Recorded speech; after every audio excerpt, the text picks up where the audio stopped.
부르구트의 왕 군토에게는 아내가 없었다. 군토는 아름다운 공주 한 명에게 구애하기로 마음먹었다. 멀리 바다 건너 아이슬란드는 푸른 힐트라는 왕녀가 다스리고 있었다. 그녀는 무공으로 구원자들을 물리쳐버렸다. 그녀는 돌을 멀리 던진 다음 폴짝 뛰어 올라 넘는다네. 그녀의 사랑을 얻으려는 자는 담대해야 한다네.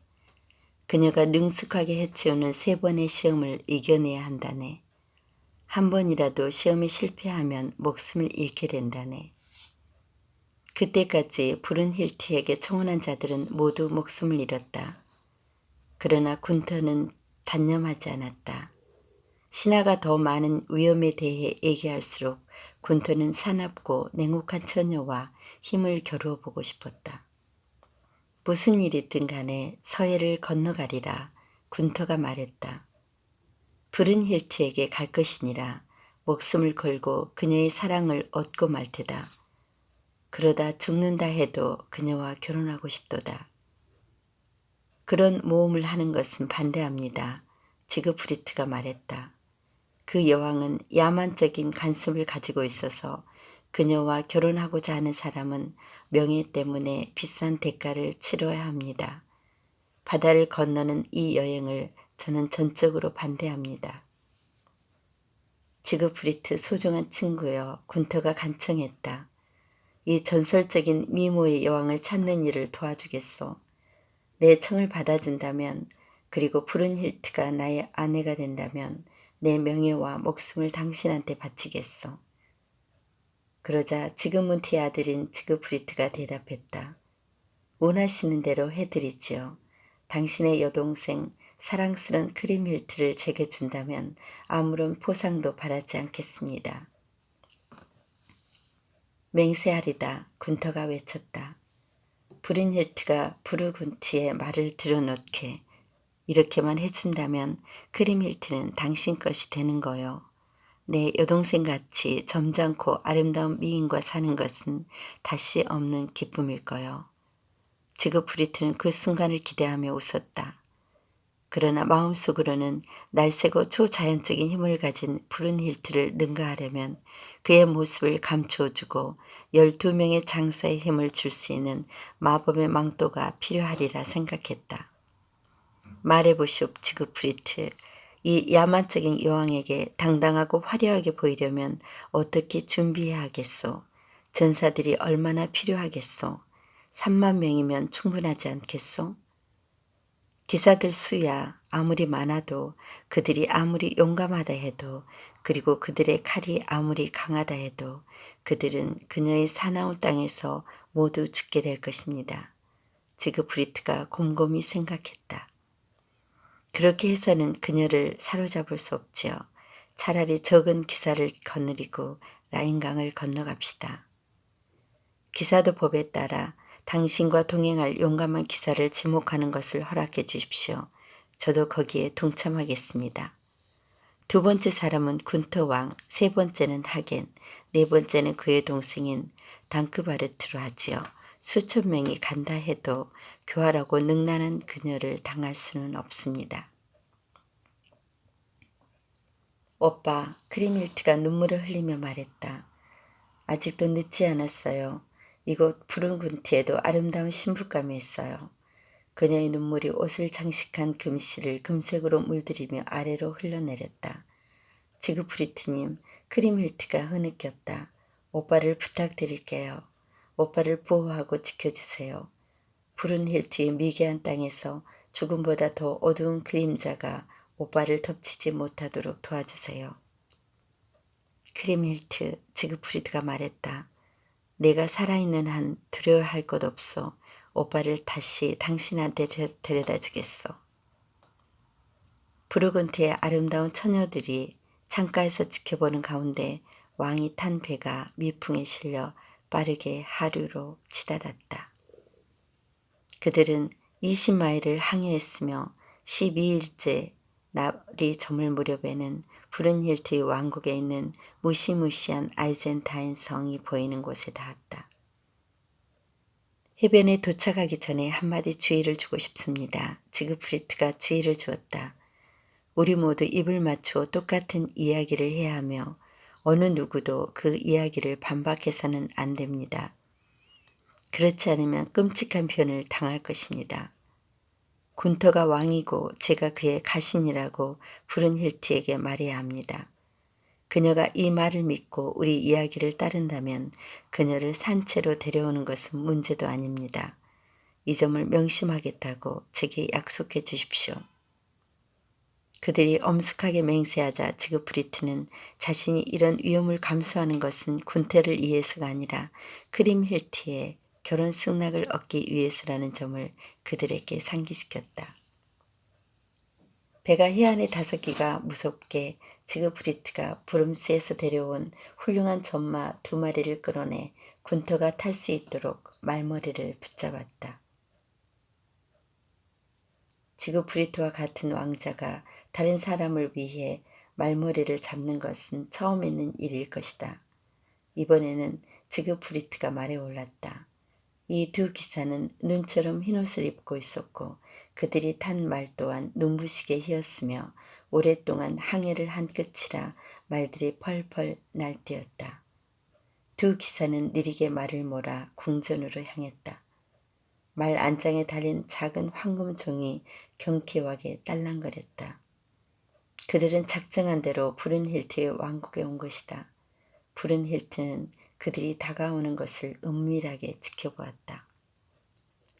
하겐과 당크바르트는 군토와 지그프리트의 뒤를 따라왔다. 브룬힐트는 그들이 아무 생각 없이 그녀의 왕국 해안에 배를 정박시켜 놓았으며 배를 지키는 자가 없다는 것을 알았다. 또한 풀처럼 푸른 대리석으로 지은 86개의 탑, 3개의 왕실, 1개의 공식 아련실 아래에 검은 현무암을 층층이 쌓아 올려놓은 그녀의 거대한 요새를 조심성 없이 통과했다는 것도 알고 있었다.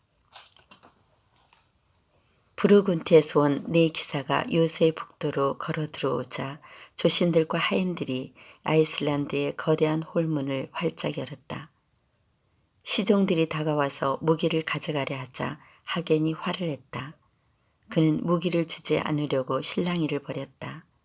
그러다가 지그프리트가 아이슬란드의 관습이라고 설명하자 그때서야 무기를 내주었다. 브룬힐트가 그들에게 인사말을 보냈다.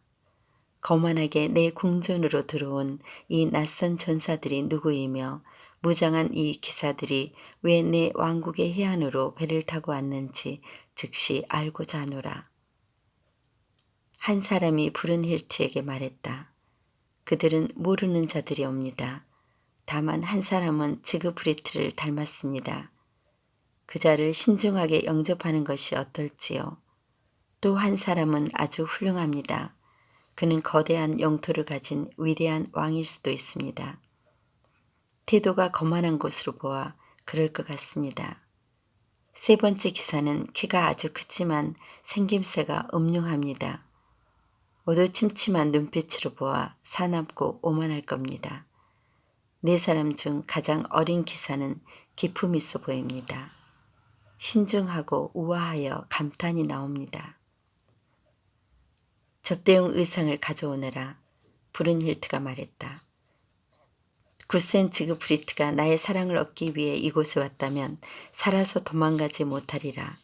그가 강제로 나를 자기 아내로 삼는다 해도 난 그가 두렵지 않도다. 손에 칼을 뽑아든 500명의 아이슬란드의 적신들의 호의를 받으며 브룬힐트 여왕이 대리석 마루를 지나 낯선 사람들에게 다가갔다. 이 땅에 온 걸 환영하오. 지그프리트경, 여기 오신 목적이 무엇이오? 저를 이렇게 먼저 맞이해 주시니 감사합니다. 가장 고결하신 공주님이신 여왕마마, 지그프리트가 대답했다. 하지만 여기 계신 저의 군주를 먼저 맞이하셔야 할 것 같군요. 저는 이분의 가신에 불과하답니다. 이분은 라일란드 왕의 왕이십니다. 제가 드릴 말씀은 저의 왕께서 여왕님의 사랑을 간절히 원하여 바다를 건너오셨다는 것입니다. 왕께서는 결코 포기하지 않으실 겁니다. 이분은 군터입니다. 부자에다 두려움의 대상인 군주이시지요. 저의 왕께서는 여왕님의 사랑을 얻으시기만 하면 더 이상 소원이 없으시답니다.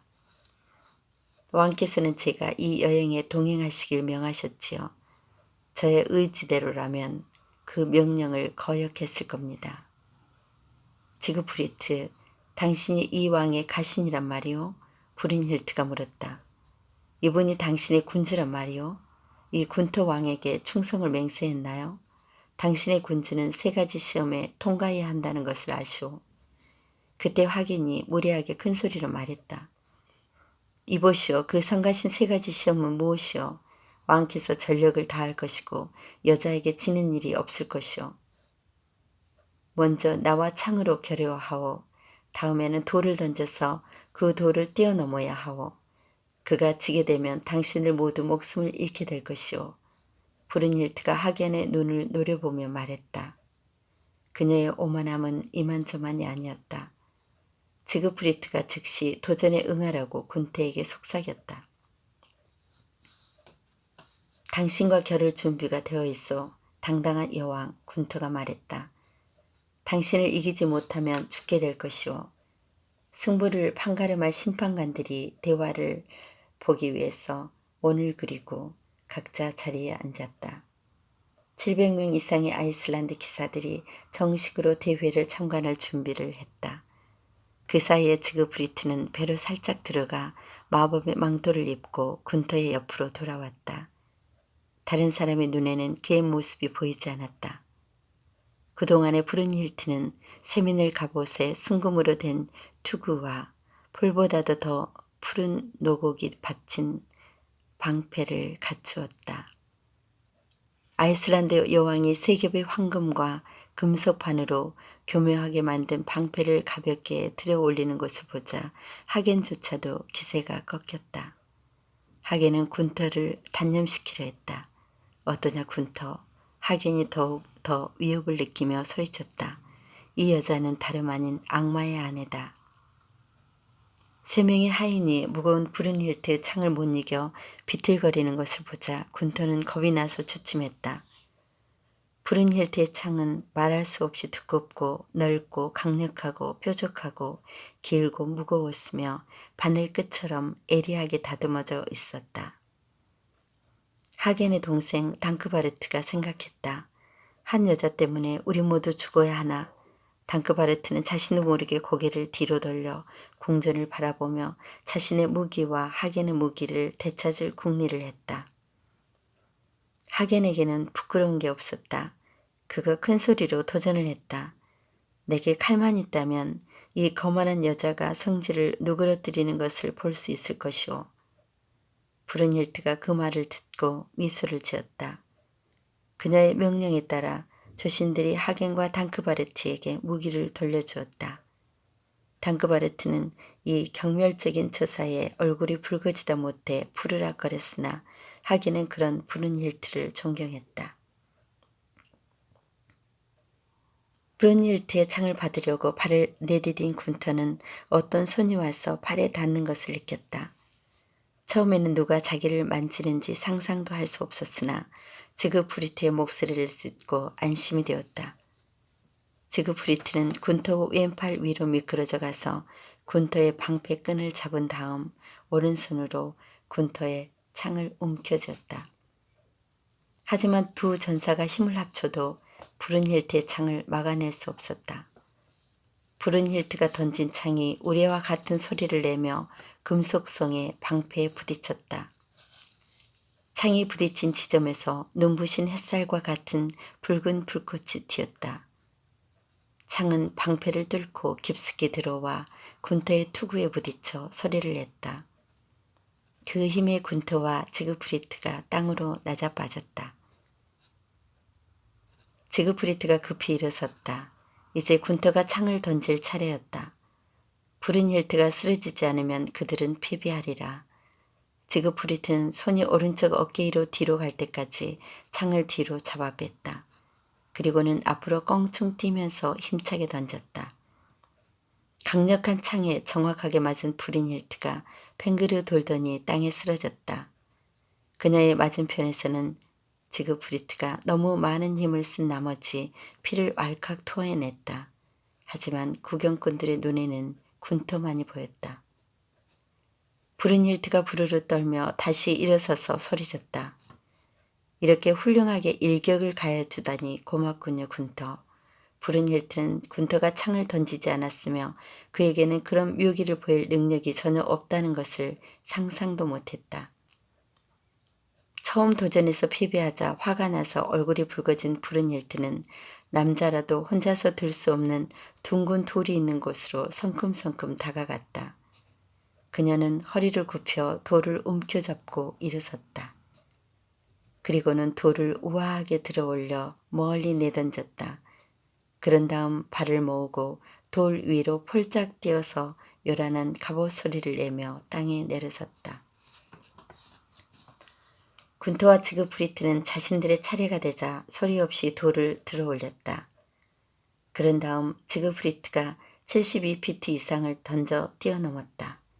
뛰어넘는 것이 너무 쉬워서 군터를 데리고 넘을 수 있었다. 이것을 본 브룬힐트는 공정한 시합에서 자신이 진 것을 알게 되자 낮은 목소리로 신하들에게 말했다. 모이거라 친척들이여, 친구들이여, 전사들이여. 여러분은 방금 이 부르근트 왕의 신하가 되었도다. 그러자 거기 모였던 사람들이 모두 무기를 내려놓고 군터 앞에 무릎을 꿇었다. 모두들 군터가 그들의 여왕을 탁월한 힘으로 정당하게 이겼다고 생각했다. 브룬힐트가 군터의 손을 잡고 조신들 앞에서 그녀의 모든 땅과 재산이 그의 소유가 되었음을 인정했다. 거기 모인 사람 중 하겐의 표정이 제일 의기양양했다. 아이슬란드 여왕이 온갖 존경과 경의를 표하며 군토를 그녀의 궁전에서 영접하는 것을 보자 하겐은 말할 수 없이 기뻤다. 그리하여 브룬힐트에 대한 하겐의 증오가 사라졌다. 민첩한 지그프리트는 배로 달려가서 망토를 숨겼다. 그런 후 홀로 들어와서 왕에게 정중하게 물었다. 시험이 언제 시작됐죠? 누굴 기다리고 있는 겁니까? 결과를 알아봐야죠. 지그프리트는 무슨 일이 일어났는지 전혀 모르는 것처럼 행동했다. 어떻게 된 거예요, 지그프리트 경? 브룬힐트가 물었다. 경기에서 당신이 군주가 이기는 것을 보지 않고 대체 어디 있었지요? 하겐이 재빨리 대답했다. 고귀하신 여왕마마, 당신이 놀라운 힘과 탁월한 솜씨로 우리를 감동시키고 있을 때 지그프리트는 배 안에 있었답니다. 저의 군주께서 이겼다니 참으로 기쁘군요. 지그프리트가 큰 소리로 말했다. 이제 당신의 자만심이 꺾였겠군요. 브룬힐트, 이제 당신의 주인이며 군주이신 분을 알아보시는군요. 고매한 처녀여, 이제 우리와 함께 부르군트로 가셔야겠습니다. 브룬힐트는 그녀의 영지 저녁에 사자를 보냈다. 친구와 친척들이 모두 모이자 한 삼촌에게 왕국을 넘겨주었다.